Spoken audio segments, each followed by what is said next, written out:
दोस्तों, करीब 2 साल पहले हमने आपको ददुआ की कहानी को सुनाया था।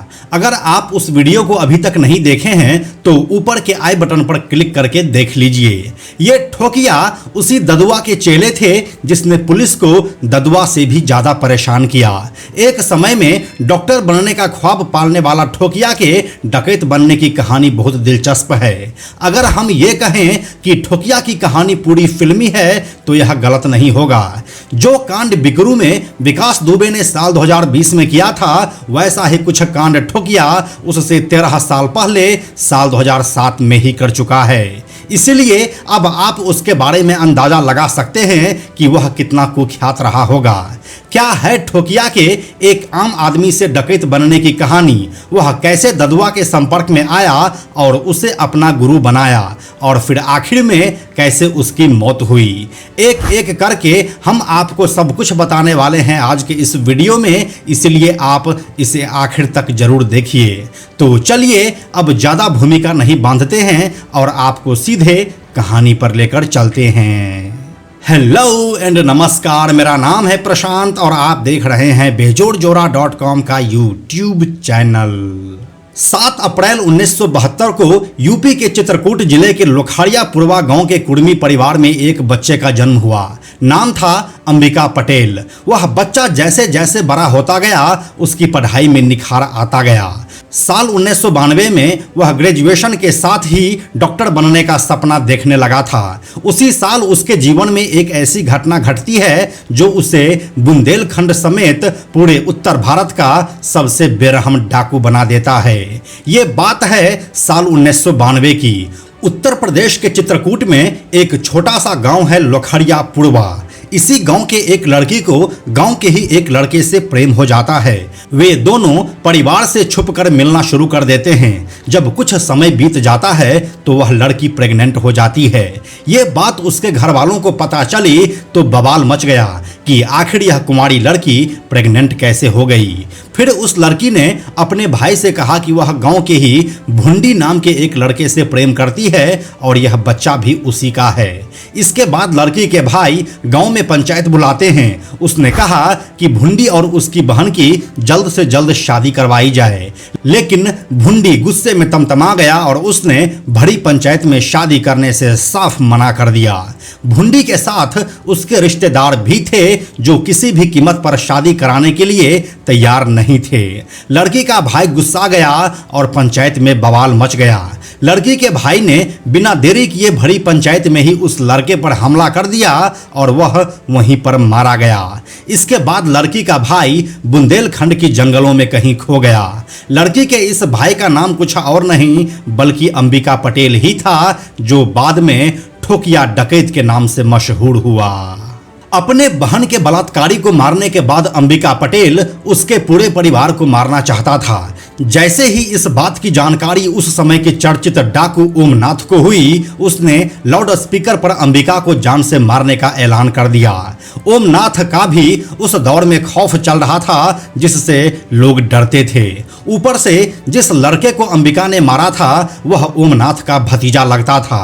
अब जब ओमनाथ ने अंबिका को मारने के लिए ऐलान कर दिया तो अंबिका भी बड़े जिगर वाला निकला। वह इस बात से डरने की बजाय उस समय में बिहार के सबसे बड़े डाकू रहे शिव कुमार पटेल उर्फ ददुआ की शरण ले ली।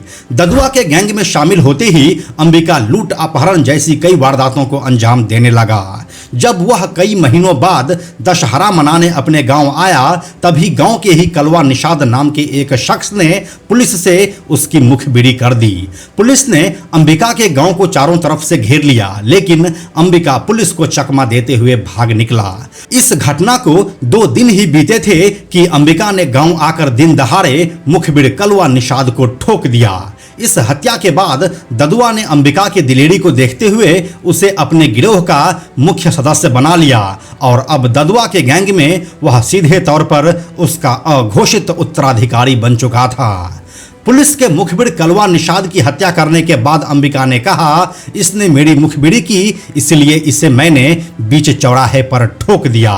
इसके बाद उसने घोषणा किया कि मेरी बहन के बलात्कारी के परिवार वालों से कोई भी किसी भी तरह का संबंध रखेगा तो उसे बीच चौराहे पर ही ठोक दिया जाएगा।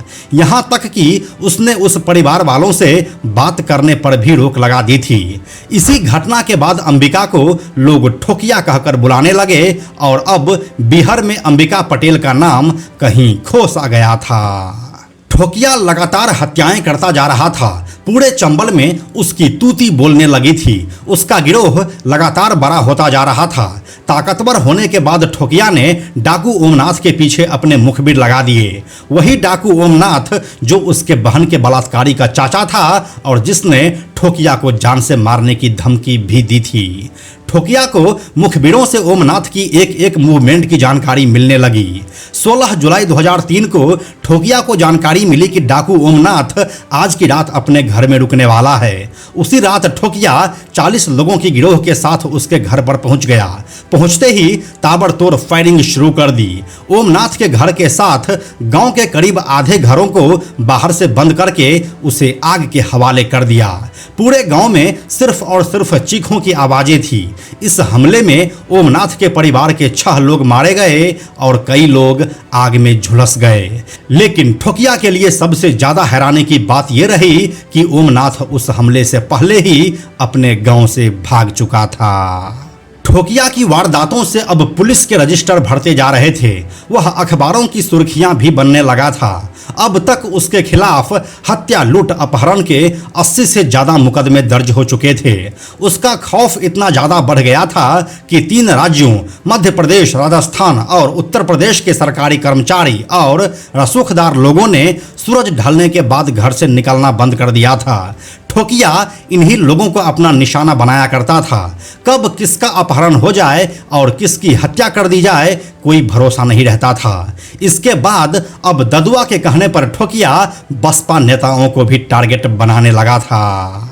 लेकिन तभी ठोकिया की किस्मत की बाजी पलटी और साल 2007 में उत्तर प्रदेश में सत्ता परिवर्तन हो गया। मुख्यमंत्री बनते ही बसपा की मायावती सरकार ने डाकुओं के खिलाफ सख्त कार्रवाई के आदेश दे दिए। स्पेशल टास्क फोर्स यानी कि एसटीएफ को काम पर लगाया गया। एसटीएफ ने अपना पहला निशाना उस समय के सबसे बड़े डाकू और ठोकिया के गुरु ददुआ को बनाया। कई महीनों की कड़ी मेहनत के बाद पुलिस ने मानिकपुर थाना क्षेत्र के आल्हा गांव के पास झलमल के जंगल में 22 जुलाई 2007 को एनकाउंटर में ददुआ को मार गिराया था। ददुआ की कहानी खत्म हो चुकी थी और अब उस गिरोह की पूरी जिम्मेदारी ठोकिया के ऊपर आन पड़ी थी। उधर ददुआ के मारे जाने की खबर सुनते ही मायावती सरकार खुश हो गई और पुलिस ने जश्न मनाना शुरू कर दिया। लेकिन इधर इस खबर को सुनते ही ठोकिया का गुस्सा 7वें आसमान पर पहुंच चुका था। अपने गुरु के मौत के बदले में मानो वह पूरे चंबल को आग के हवाले कर देना चाहता था। फिर उसी दिन यानी 22 जुलाई 2007 को ही बिहारों में तेज बारिश हो रही थी। ददुआ को मारकर एसटीएफ की 16 जवानों की टीम वापस लौट रही थी। बदकिस्मती से कोल्हा जंगल के पास एसटीएफ की गाड़ी एक दलदल में फंस गई। रात का वक्त था, जवान घबरा गए। उन्होंने नजदीकी थाना फतेहगंज से कनेक्ट होने की कोशिश की लेकिन बात नहीं हो पाई। सुनसान जंगल में गाड़ी की आवाज दूर दूर तक जा रही थी। ये आवाज ठोकिया के कानों तक भी पहुंच गई। ठोकिया अपने 40 डाकुओं के गैंग के साथ उस गाड़ी के पास पहुंच गया। गाड़ी दलदल में इस तरह फंसी हुई थी कि कोई भी जवान बाहर नहीं निकल पा रहे थे। 40 डाकुओं ने एक साथ उस गाड़ी पर ताबड़तोड़ गोलियां बरसानी शुरू कर दी। गोलियों की आवाज से पूरे क्षेत्र में दहशत का माहौल बन गया। गाड़ी अचानक से बंद हो गई, सन्नाटा पसर गया। ठोकिया को लगा कि सब मारे गए और वह वहां से चला गया। इस हमले में पुलिस के 6 जवान और 1 मुखबिर मारे गए जबकि 7 जवान बुरी तरह से घायल हो गए। ददुआ के मरने के कुछ घंटे बाद ही ये खबर सरकार और पुलिस तक जैसे ही पहुंची उसकी खुशी मातम में बदल गई। कुछ ही घंटों पहले ददुआ के एनकाउंटर के लिए वाहवाही बटोर रही मायावती सरकार को इस घटना के लिए जमकर आलोचना का सामना भी करना पड़ा था। चंबल में ददुआ की मौत के बाद कुर्मी समाज ठोकिया को अपना मसीहा मानने लगा था। उसका खौफ इतना ज़्यादा बढ़ चुका था कि उसके एक बार कहने से कोई भी नेता चुनाव जीत जाता था। इसी के चलते उसकी राजनीतिक पकड़ भी मजबूत हो चुकी थी। बड़े बड़े नेताओं से उसको संरक्षण मिलने लगा था, इसलिए उसे पकड़ने में पुलिस को और ज़्यादा कठिनाई हो रही थी। हालांकि इस बार उसका सीधा खेल उत्तर प्रदेश की सरकार से चल रहा था और फिर मायावती की सरकार ने उसे मोस्ट वांटेड घोषित करते हुए उसके ऊपर 6 लाख रुपए का इनाम रख दिया। यूपी के उस वक्त के डीजीपी विक्रम सिंह ने एक प्रेस कॉन्फ्रेंस में कहा था, ठोकिया को पकड़ना ददुआ से भी ज़्यादा मुश्किल टास्क है। इसके पीछे की वजह यह है कि ददुआ 60 साल का था और ठोकिया 36 साल का एक जवान डाकू है। ददुआ अनपढ़ गंवार था जबकि ठोकिया ग्रेजुएट है। सर्विलांस से बचने के लिए उसने फ़ोन पर बात करनी भी बंद कर दी है। वह काफ़ी शातिर है और उसे पकड़ना आसान नहीं होने वाला है। फाइनली महीनों की कड़ी मेहनत के बाद अगस्त 2008 में पुलिस को जानकारी लगी कि ठोकिया 20 लोगों के अपने गिरोह के साथ चित्रकूट के करवी इलाके में एक बड़ी घटना को अंजाम देने वाला है।